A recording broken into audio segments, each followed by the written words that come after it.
Hey guys, it's Scott here from AnimeBlurayUK, and today I'll be unboxing the Collector's Edition Blu-ray and DVD Combi Pack release of Sword Art Online 2 Part 3. So this third part of Sword Art Online 2 features episodes 15 to 19 and contains both the Caliber arc and part of the third arc, Mother's Rosario. Hope I'm not butchering those names. Now the really cool thing about this Part 3 release is the artwork on the front or back, depending on how your set was packaged. There's the one that Anime Limited unboxed was packaged the wrong way around, but that's a story for another time. But yeah, the front cover for this particular release has a pretty cool artwork whereby all the main characters of the Sword Art Online franchise are there, such as Leafa, Kirito, Silica, Azuna, and so forth. We then have the spine, which follows the similar tradition as we've seen with Part 1 and Part 2 and other Anime Limited releases, with a single character, the Anime Limited logo, and then the logo of the show as well, some information. Oddly enough is that it uses Azuna on the top as opposed to Kirito, which we used for the first two volumes, but a bit of change is always nice, if it's for the better of course.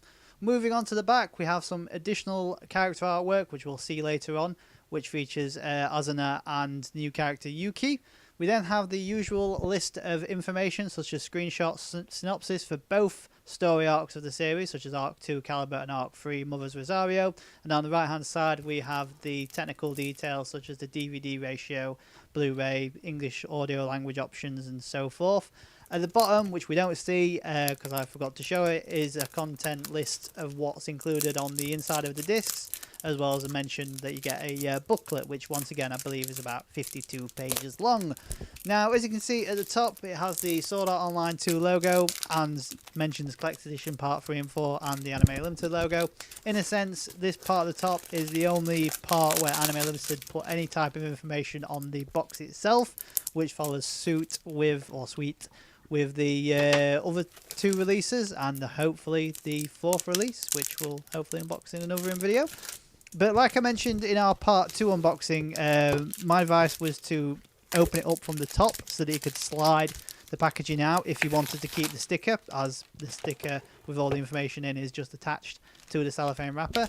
So as you can see here, by unwrapping it at the top and just sliding it out, you'll get to keep that undamaged. So if you want to, you can slide it back in and make sure that it's, safe. But it all depends on how the sets are packaged, as the first one was cellophane and these two were like plastic wrapping, or other way around, however you like to call it. So it depends on how it's packaged, depends on how it will work. But enough of that. We have the front cover, which has some, as I say, possibly my favourite artwork of the entire Sword Art Online 2 releases. We have the spine yet again, which in a sense follows suit with all the others. And then we have the back, which yet again has some really cool character artwork and makes these two characters shine. Personally, this is my favourite box of the three so far. And once we open it up or slide it across, all the contents fall out, which in this case would be the guidebook and the packaging, which is a digipack for the discs themselves. So to start off with, we'll look at the guidebook, which once again, just like those from previous volumes, it's a list of all the episodes are included, a bit of a breakdown of what's happened, some character artwork, some screenshots, some character designs, a bit of everything, bit of background artwork as well. It's really cool that Anime Limited have managed to include these with their releases, as to me it really does mean a lot. Now back to the discs themselves, we've got the like I say, it's a digipack design with some of the weapons that some of the characters use from the show, and a list of the episodes are included. As a split over 4 boxes, there isn't many episodes per disc. There's only about 5 episodes I think on this one, or 4. But what you will notice is that this time in part 3, the colours between the DVD and Blu-ray are different, so you can now easily distinguish which is Blu-ray and which is DVD. So the left hand side in silver is the Blu-ray, and the right hand side in gold is the DVD. Now you will notice some minor differences between the artwork. For example, the DVD has some green colour to it, whereas the Blu-ray is just plain silver, but at least all the Blu-ray ones match up with each other. Not entirely sure why Anime Limited opted to change it midway.